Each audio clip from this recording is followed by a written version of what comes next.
8,000 पाहुण्यांची उपस्थिती या ठिकाणी आहे। तसंच देशभरातील आणि जगभरातील अनेक मान्यवरांना या शपथविधी सोहळ्यासाठी इथे निमंत्रित करण्यात आलेलं आहे। एक प्रकारे भारताच्या लोकशाहीचा हा उत्सव जगभरात पोहोचावा यासाठी जगभरातल्या पाहुण्यांना इथे निमंत्रित करण्यात आलेलं आहे। आणि या सोहळ्यासाठी बांगलादेश, श्रीलंका, मालदीव, मॉरिशस, नेपाळ त्याचबरोबर भूतान या देशांच्या प्रमुखांना या ठिकाणी निमंत्रित करण्यात आलेलं आहे। त्यातील अनेक जण आता दाखल झालेले आहेत। राष्ट्रपती भवनासमोर आपण पाहतोय ही प्रचंड गर्दी। देशभरातील तब्बल 8,000 निमंत्रितांना या ठिकाणी बसण्याची व्यवस्था करण्यात आली आहे। आशियाई देशातील पंतप्रधानांना आणि राष्ट्राध्यक्षांना या ठिकाणी निमंत्रित करण्यात आलेलं आहे या सोहळ्यासाठी। तर भव्य दिव्य अशा या सोहळ्याचं आयोजन 2014, 2019 आणि आता 2024 मध्ये विनोद तावडे हे सुद्धा या कार्यक्रमासाठी पोहोचले। भाजपचे राष्ट्रीय सचिव विविध निवडणुकांमध्ये महत्त्वाची भूमिका बजावणारे असे विनोद तावडे या कार्यक्रमासाठी उपस्थित आहेत। तर राज्यातून मुख्यमंत्री एकनाथ शिंदे, देवेंद्र फडणवीस, विनोद तावडे त्याचबरोबर इतरही मान्यवर आता या ठिकाणी दाखल झालेले आहेत।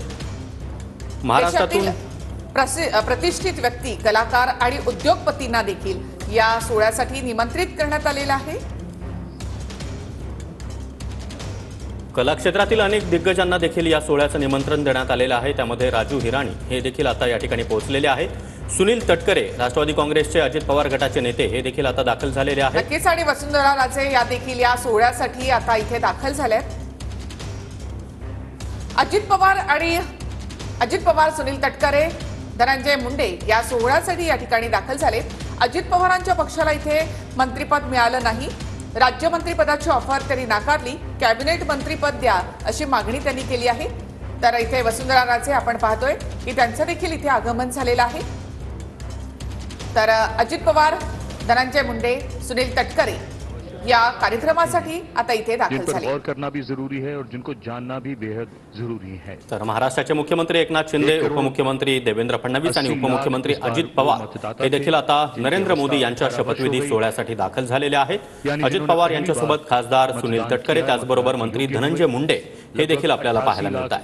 40,000 दिव्यांग मतदाता थे। राज्यातून एकूण 6 मंत्री आज शपथ घेणार आहेत। त्यामध्ये नितीन गडकरी, पीयूष गोयल, रामदास आठवले हे पुन्हा एकदा शपथ घेतील। तर प्रतापराव जाधव, रक्षा खडसे आणि मुरलीधर मोहोळ हे पहिल्यांदाच मंत्रिपदाची शपथ घेतील।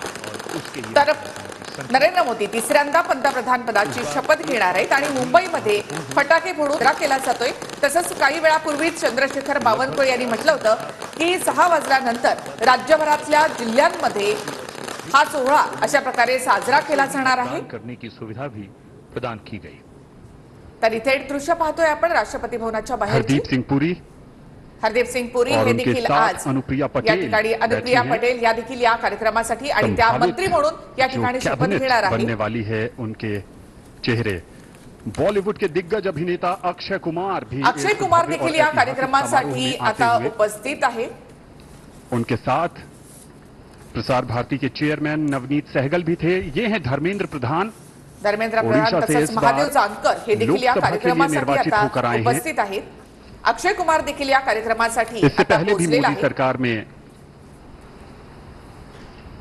मंत्रालय, कला, क्रीडा, समाजसेवा, उद्योग, अर्थ, अध्यात्म अशा विविध क्षेत्रातील मान्यवरांना या सोहळ्याचं निमंत्रण देण्यात आलेलं आहे आणि या विविध क्षेत्रातील मान्यवर आता या ठिकाणी उपस्थित झालेले आहेत।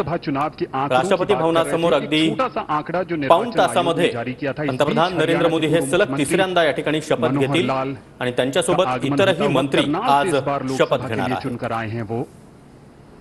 और जो संभावित मंत्रिमंडल हैं उसमें भी नजर आ रहे हैं ज्योतिरादित्य शिंदे हे देखील आपण या ठिकाणी पाहू शकतोय। केंद्रीय नागरी उड्डाण मंत्री पदाचा कार्यभार त्यांनी मोदींच्या मंत्रिमंडळामध्ये पार पाडलेला आहे। त्याचा पदभार त्यांनी पाहिलेला आहे आणि आता पुन्हा एकदा ते केंद्रीय मंत्रिमंडळाची शपथ घेणार आहेत। कुर्सियां निर्धारित हैं।